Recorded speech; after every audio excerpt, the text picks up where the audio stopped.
not too much more that can be said that the mayor did not already say.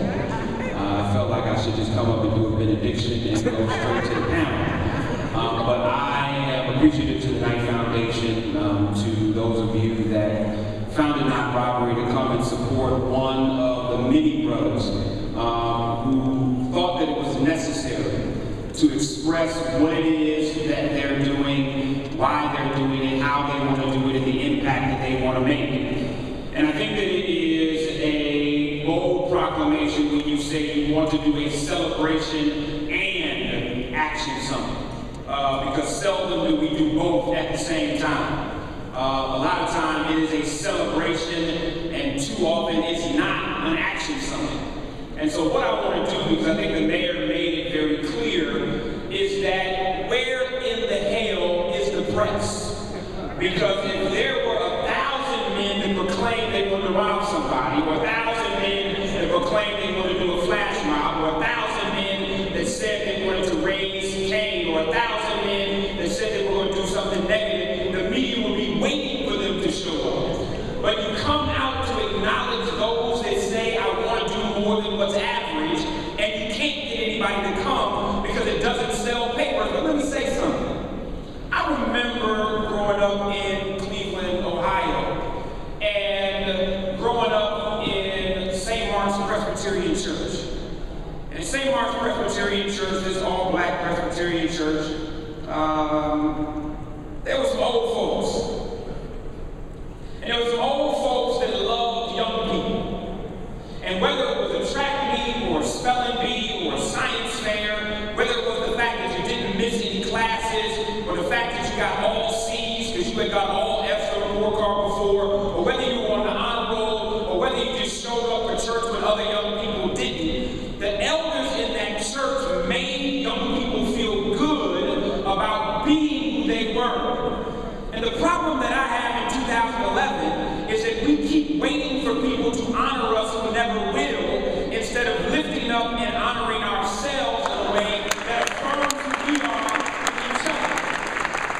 And community is never about how many times does the media come, or how many times you get your face on the front page of the paper, or how many times does somebody give you an award. Community is about, do we enrich each other? And so what makes this so important is that this is us coming together to celebrate each other, even if no news cameras show up, or even no bloggers show up, or even print media show up. And the beauty of it is that you came out to celebrate somebody who didn't do anything but decide to be who they were. And how empowering is that? I'll be honest with you, I need y'all to explain this to me a little bit more. You telling me that you all are potentially giving grants to people for doing what they do? I'm not sure I understand. I've never quite heard of a foundation doing that before. Normally the first thing the foundation is going to do is ask you, how can you quantify the work that you're doing, and what is your degree, and where did you study, and what are the methodologies you're using, and how is the science that you can prove that the people that you are hiring have the ability to even do the work, that you have the ability to be able to have quantifiable impact in the community and a demographic that's focused in the areas that their funders are concerned with. And come on. And for the Knight Foundation to say, you take your baby to school, keep taking your baby to school. Do you run a program? It doesn't matter if you run a program or not. For a foundation to say that we want to support you doing what it is you do, I want to celebrate not only the men that are here, but a foundation that had enough vision to understand that what we need is not another multi-million-dollar institute in our community. What we need is brothers willing to be men, willing to stand up, willing to speak out, willing to be different, willing to be seen, willing to be active, and willing to be engaged. So if you came here to support somebody that's here or not here, stand up for just about 3 seconds and give a serious round of applause for black men willing to be men in the community.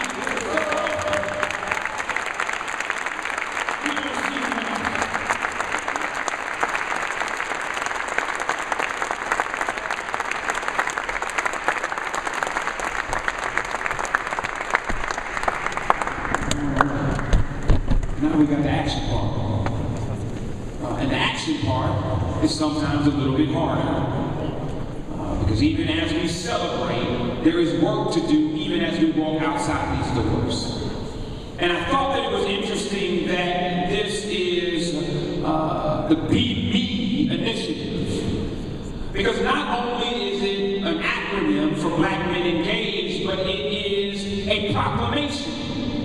And if you have the gumption to tell somebody to be me, that's pretty gangster. Be me. Really? I'm so great that somebody should emulate who I am, even with my faults and my shortcomings, what it is that I haven't been able to do, and the mistakes that I've made. Be me. It's something that our community has been saying for so long, but in many cases forgot how to.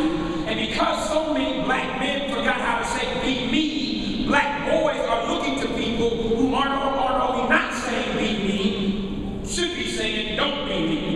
Okay. Be me is a proclamation of swag. It's a proclamation of confidence. It's a proclamation of clarity. It's a proclamation of identity. If I have the gumption to say be me, it doesn't mean that I believe I'm perfect. It means that I'm doing something, anything, that is valuable enough for you to copy. And if you are going to have the gumption to say be me, there's some things that have to happen prior to you saying that. And I think that we need to begin talking to black men, not just around Philadelphia and around Detroit, but around the country, about how do we reclaim the identity of black men, that we have the comfort to say, be me, and we don't believe it's being arrogant. Be me, and it's not being narcissistic. Be me, and it's not being the kind of person that wants to throw down somebody's throat who they believe they are, but it's simply saying, you don't have to have a title, you don't have to have a position, you don't have to be a member of an organization, you don't have to be on the board of an institution. All you have to do is be willing to step out of the house and serve. And service translates into so many different ways. And so it doesn't mean that my service has to be like Howard John's service, or that your service has to be like my service. It simply means, what do you have to give, and are you willing to give it? And if we could just, for the next year, commit to saying 3 things to black men around the country. First, be you. Simple, I know. But I can't tell you how many times I see young men and old men alike attempting to become and be somebody they're not in the name of proving to somebody that doesn't care about them that they're valuable. And so whether it's young people attempting to be Wayne, or whether it's old people attempting to be King. Hello? Be you. I met a young brother, and I've told this story over and over again. I met a young brother who was an engineering student. He was graduating cum laude in his class and was preparing to go over to India to help a firm begin to build bridges using technology that wasn't being used anywhere else in the world as far as we knew it. And I couldn't wait to meet this brother. When I came to the convention, I'm like, I want to talk to this brother, find out what he's going to be doing, how he's going to be doing this, what is it that got him involved in engineering, what was the motivation, why India, what kind of work is he going to be doing when he's going to be there, how long is he going to be there. And I got to the brother, and he said, man, Jeff, I'm a fan of your work, let me give you my demo. I said, by demo, I'm sure that you're saying that you have a visual DVD that is showing me the work that you've done as an engineer to be able to highlight your new approaches to not only building bridges, but thinking about the field of engineering. He said, nah, son, I'm an MC.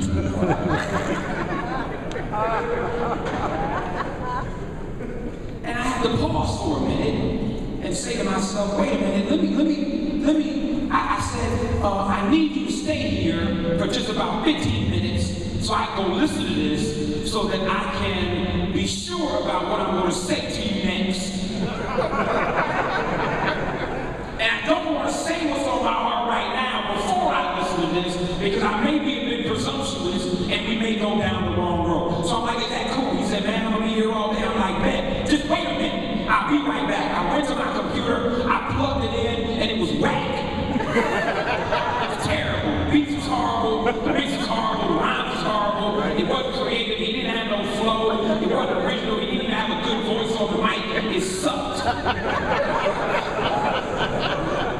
But I had to listen to it before I could effectively be able to say to this brother what I wanted to say to him, which is I was horrified at the fact that he was even handing me a demo in the first place. Right. Because, brother, you are getting ready to do things in the truest sense of your ancestors, beginning to build new technologies in the image of those that came from ancient Egypt. And you are more concerned with walking out the imagery of Waka Flocka than you are.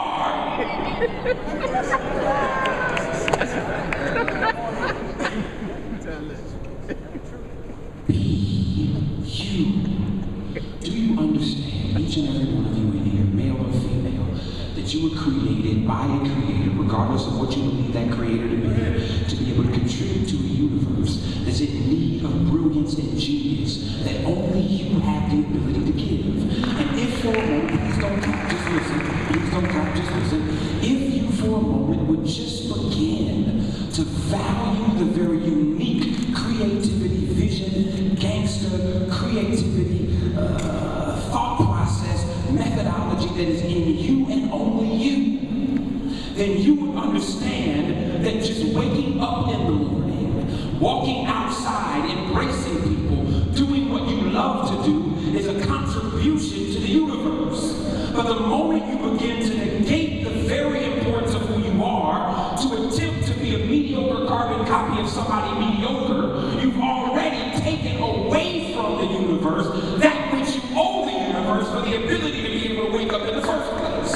Are you willing to just be you? Because if you're not willing to be you, you can't do you. See, and doing you is the manifestation of being you. See, it's one thing to be you, to understand who I am, how I think, what I believe, the visions that I have, the ideologies that I believe in, the methodologies that I think make the most sense. But it's another thing when you begin to manifest it through doing you. See, when you say in your mind, Sheikh Anta Diop, or you say in your mind, Ivan Van Sertima, or you say in your mind, Oprah Winfrey, or you say in your mind, Michael Vick, or you say in your mind, anybody that you believe that is fantastic at what they do, saying their name is one thing. But then when you read Diop, or when you watch Michael Vick play, or when you look at those that you love operate in what it is that they were gifted to do, it becomes more than just a name to throw up, it becomes inspiring. And it inspires a world to shift and transform as a result of you just doing you. Come on. See, there's a whole lot of people that even if they are aggressive in who they say they are, they're not as equally aggressive in doing who they are. See, I absolutely, totally, and completely love watching people operate in their purpose. Right. Yeah. Right. You ever seen somebody do something even just menial, and it's so amazing that you're spellbound just watching them? Yeah. And it can be something that you seldom even think about being brilliant. Here's an example. How many of you have ever been flipping the channel and you stop, and there's this guy on TV who ain't made a new show in about 20 years with an afro, a white guy with no set in the background, and he's just saying, we're just gonna paint a little tree right here, just a little tree, just a little tree. And it's like, how tree. Just with that one line, and look, we're just going to love you. It's a bubbling stream. It's just going to be about. Some of the old folks know what I'm talking about. There's a girl who's painting on TV. Ain't no music. Right. No explosions. No special effects. He's not even dressed hot. There's no guest. It's him and an easel and a canvas. And if you, I'm telling you, if you flip through the station and you stop, you can't turn. You're like, my God, how did he take that and just But the point is, there's nothing incredibly sexy or exciting about this man on television with an easel and a canvas, but he's operating in his gift in such a way that you're spellbound by such a menial task and you can't turn. Imagine how people feel when you walk up on the set in a community. You're not wearing a badge that says who you are. You don't have a banner on that says what your title is. I'm so tired of Negroes walking up on the set telling me their title before I know their name. I don't know what to do. I don't care what your title is. What do you do? I don't care how long you've been in the position. What do you do? I don't care what organization you're a part of. What do you do? I don't care what degree you got. What do you do? When you show up, what changes as a result of you being there? Do you? Because lastly, if you're not willing to proclaim that I'm going to be me, and then you're not willing to proclaim that I'm going to do me, then you can't ever become you. And none of us are finished evolving. None of us are finished growing. When I think about the reality of what I've been able to see and do in my own life, I look at some of you in your lives, and even as elders, you know you're not finished evolving. Imagine if you give over to yourself, just being you every day and doing you every day, what will you ultimately become? Because most people in this room that are honest with themselves, if you ask them, did they ever believe they would be exactly where they are right now, they would say no. Right. Because the reality is that when you're being you and doing you, that God and the universe begin to conspire to be able to give you opportunity that you would never have been able to craft for yourself. Because you've given such honor to what the universe put you here for, that the universe has no choice but to elevate you to a place of empowerment and power that you would be able to give more. Your evolution is bigger than your brand. Your evolution is bigger than your organization. Your evolution is bigger than some degree or title. Your evolution is about what is my legacy. Yes, sir. Yes, sir. And as black people in America, we've got to get over brand and start dealing with what will we leave behind. That's right. Stop getting over our own press and start talking about what will people have as a result of me serving. Yes. Yes. Understand that it does no good to be King David. Walk heavy. Are you preparing? Do your work and becoming you, those that can lead the people where you can't. Because the truest testament of a leader is not how far did you lead the people, it's did you prepare the person and people that could lead them further than you could. When I think about heroes, as I look at history in the Bible, Moses to me was amazing because even though he stood in the presence of God, he couldn't lead the people to the promised land. But he was so humble in his own gift and call that he was satisfied with preparing the one who would lead them. And so as we begin to transfer to this intergenerational discussion, how can we begin to say, I'm going to be me, do me, and become me in the name of being able to prepare those that I'm going to say, be me. Because it's those that I say, be me to, that are going to be able to lead the people further than I was ever able or called to. And so in this generational discussion, I don't want to deal so much with what's wrong. I want to know how be me, do me, and become me can lead to me saying, be me, that those that are willing to be me would lead them farther than I was able to go. So, I'd like to introduce the panel.